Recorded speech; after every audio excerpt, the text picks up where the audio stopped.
Greetings, it's Eric Backer, naturopath, author of Candida Crusher. Thanks for tuning in. Is hummus any good for Candida? Is a question I got asked recently by a lady in Canada. Eric, can I have hummus to eat if I have a yeast infection? Yes, you can. Absolutely you can. Let's have a look what hummus really is. So we're looking at chickpeas, we're looking at tahini, we're looking probably at a bit of, you might want to put a bit of raw garlic in there, a bit of salt, so various things like that. So hummus is actually quite okay to have when you've got Candida.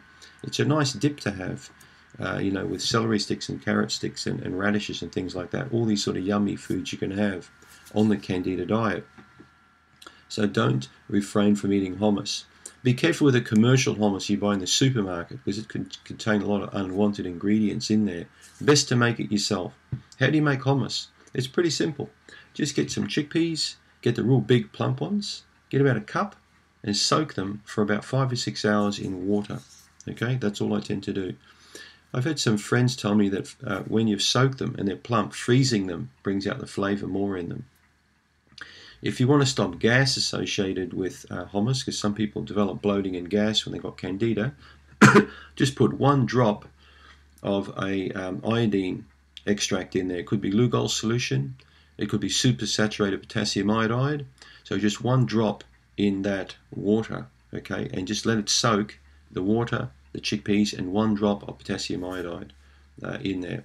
Now what that does is it helps to reduce the ability of that chickpea to produce gas in your intestinal tract. Don't ask me how it works, but apparently it works fantastic. So, okay, once you've soaked these things, then you drain them.